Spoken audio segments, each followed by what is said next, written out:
So NEET exam paper leak అయింది, దానికి సంబంధించి కూడా వీడియో చేయమని చాలామంది అడిగారు.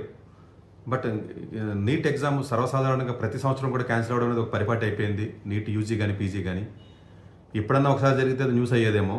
అసలు నీట్ ఎగ్జామ్ అనేది గత 8 ఏళ్లలో ఒక్క సంవత్సరం కూడా పర్ఫెక్ట్గా చేసినటువంటి సందర్భాలు లేవు.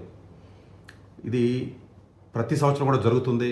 కోర్టుకి వెళ్ళడం, బాధితులకు అన్యాయం జరగడం, ఎగ్జామ్ రిజల్ట్ ఉంచేయడం, 720కి 720కి వచ్చిన 40 మందికి వచ్చినా, 30 మందికి వచ్చినా, 50 మందికి వచ్చినా ఇది కాపీ జరగలేదని చెప్పేసి కౌన్సిలింగ్ పెట్టారు లాస్ట్ ఇయర్. నీట్ పీజీ కూడా లీక్ అయిందని చెప్పినా అలాగే చేశారు. ప్రతి సంవత్సరం కూడా, ఒక సంవత్సరం కాదండి, ప్రతి సంవత్సరం కూడా లాస్ట్ 5 ఇయర్స్ 6 ఇయర్స్ తీసుకుంటే పర్ఫెక్ట్గా నీట్ యూజీ కానీ పీజీ కానీ ఎలాంటి లీకేజీలు లేకుండా జరిగినటువంటి సందర్భం ఏదైనా ఉందా అంటే లేదు.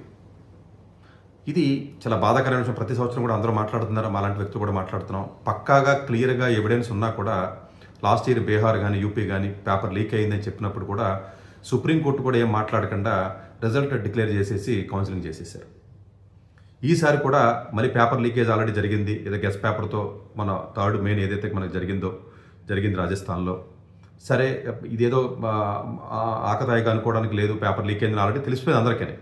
సో దాన్ని తర్వాత కొంచెం గవర్నమెంట్ మొత్తం మీద తీసుకున్న రాజస్థాన్ గవర్నమెంట్ ఎస్ఓజీ ఏదైతే మాకు ఉందో వాళ్ళు ఇన్వెస్టిగేషన్ చేసి మొత్తం మీద కొంత ప్రిలిమినరీగా, ఎందుకంటే గెస్ట్ పేపర్ అని చెప్పి 90% కదా, ఆల్మోస్ట్ 100% కూడా సీక్వెన్స్ సహా మ్యాచ్ అయిపోవడం, క్వశ్చన్స్ అన్నీ కూడా దగ్గరగా 140 క్వశ్చన్లు 145 క్వశ్చన్ వరకు కూడా మ్యాచ్ అయిపోవడం, ఇదంతా కూడా క్లియర్గా తెలుస్తుంది.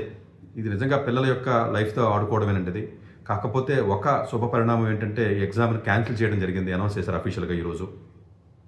ప్రాబబుల్లీ నెక్స్ట్ ఎగ్జామ్ ఓన్లీ రాజస్థాన్లోనే పెడతారా లేకపోతే మొత్తం ఆల్ ఓవర్ ఇండియా పెడతారన్నది క్లారిటీ అయితే ఇవ్వలేదు. కానీ బట్ ఇది దీని యొక్క ఇంటర్ రాష్ట్ర ముఠా అనుకుంటారో ఏముంటానో, కేరళకు కూడా పేపర్స్ వెళ్ళినాయి అని చెప్పేసి న్యూస్ వస్తుంది ఇన్వెస్టిగేషన్లో.